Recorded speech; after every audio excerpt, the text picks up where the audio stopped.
Seminole Canyon State Park, Texas, west of Del Rio off of Highway 90. And here's a look at their visitor center and their museum. Bison kill. About 10,000 years ago, near Seminole Canyon, a well-organized band of hunters decoyed bison to the brink of the rock overhang above a natural rock shelter named Bonfire. The trick worked. Moments later, the shelter echoed the terrified bellowing of wounded and dying beasts.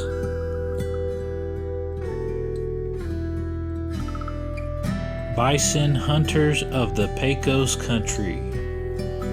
In Bonfire Shelter, piles of bison bone found below the natural rock overhang led archaeologists to the spot where the animals had been deliberately stampeded over a cliff.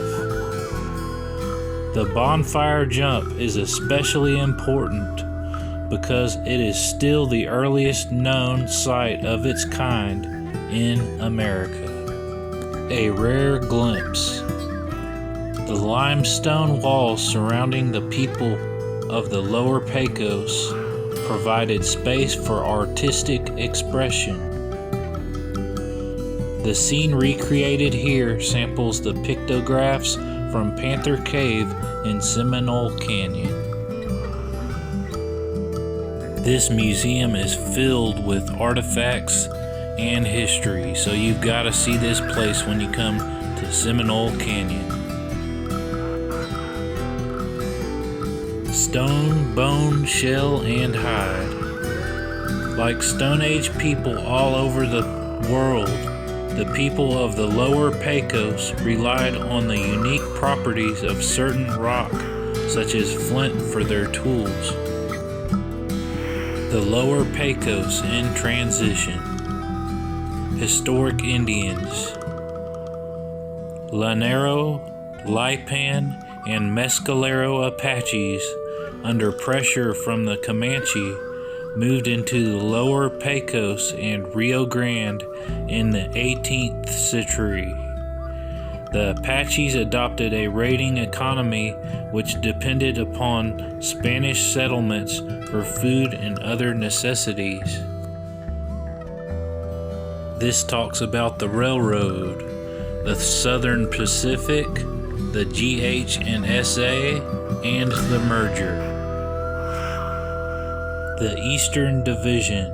The Eastern Division of the Southern Development Company was the construction arm of Pierce's GH and SA, building westward from San Antonio. Supplying their own labor and equipment, the subcontractors graded the roadbed, built the bridges, and blasted the tunnels. West of the Devil's River, each mile of roadbed required heavy rock work that consumed up to 500 kegs of blasting powder.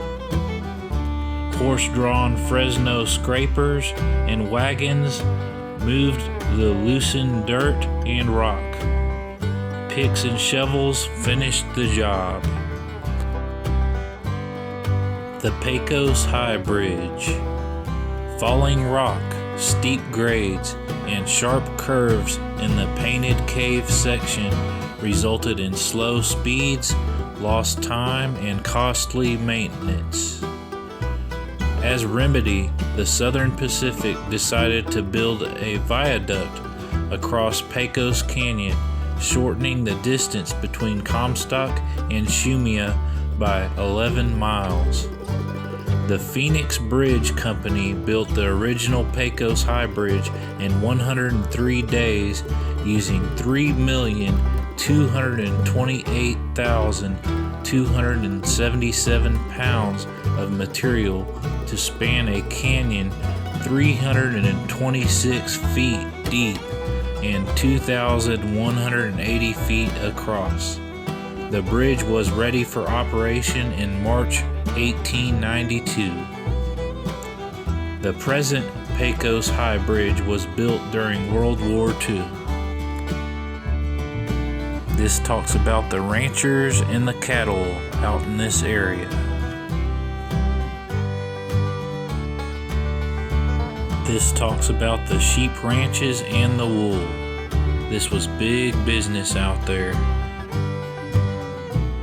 Think about all the struggle for survival from the Native Americans to the Spaniards to the cattle ranchers and the railroad workers, and all they had to endure during these times. This talks about other rock shelter pictograph sites in Texas. And last but not least, this talks about how the shelters here were carved by water. So, if you're in the area, stop by at Seminole Canyon State Park and witness history for yourself.